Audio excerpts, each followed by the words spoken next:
To another Monday night Orange Practica at the Beat. We are continuing with the theme for till the end of the year. And what is the theme for this class? Finding balance. Thank you, Francisco. Berkeley, UC Berkeley represents. Shout out UC Berkeley. Yeah. Finding balance. We miss you, D. We wish you were here. Can we do that? Okay. So today we used what vehicle to find balance? The gancho. What gancho are we trying to avoid? Yeah, the knee, just the knee alone, because this have a tendency with high heels to poke your partner's leg, their hamstring. So we're trying to create the shape of the gancho from how high? What part of our body? The hip. Yeah, the hip. We can even, as long as we can keep the ribs quiet, we can think of starting like below the rib cage. So the abdomen above the hip can sort of be involved in getting like also the back, you know, a little bit of back, arching the lower back, and then letting the hip go. Okay, so that's all okay as long as this is kind of quiet. You can use all those tools. And we're not just trying to do the into the gancho, but we're trying to do what?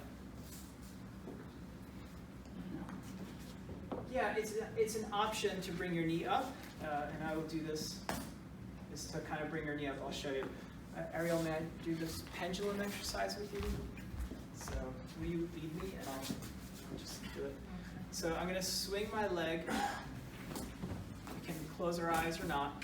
And then my partner, yeah, beautiful.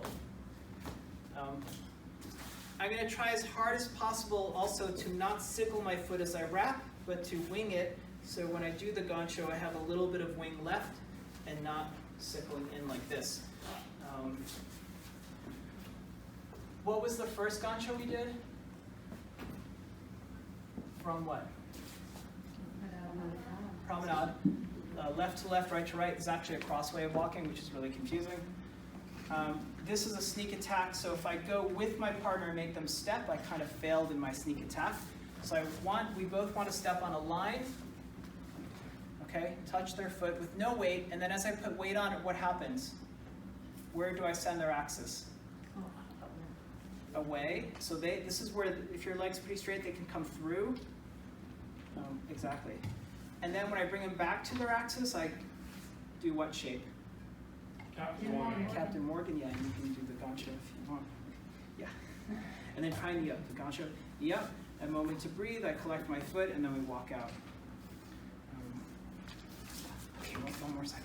So Captain Morgan is like this. Space between these. We have probably like over 100 videos explaining Captain Morgan. So you can go through it. Elevator leg is here. All these things are necessary. For the leader, what about the right hand? Try not to telescope. Yeah, so you're just going to lead it with weight transfer. Oh. Okay. Will you lead me?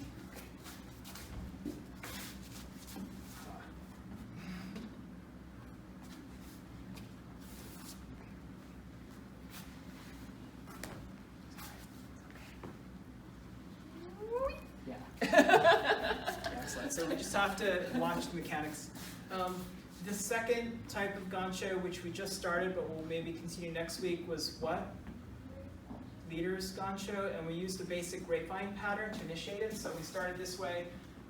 If my line of dance is that way, I'm going to start with the close side of the brace going that way, pivot for the grapevine where I go back, my partner comes forward, and then cross over their line, stop them in the middle, and then here turn my butt and hip into their thigh so I can make the gancho work, and then come out, and we can both collect and maybe keep going.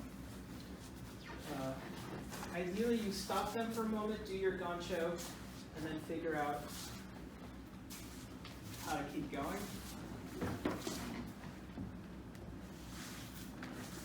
And then method B, which maybe we'll cover next week, is the gancho happens when?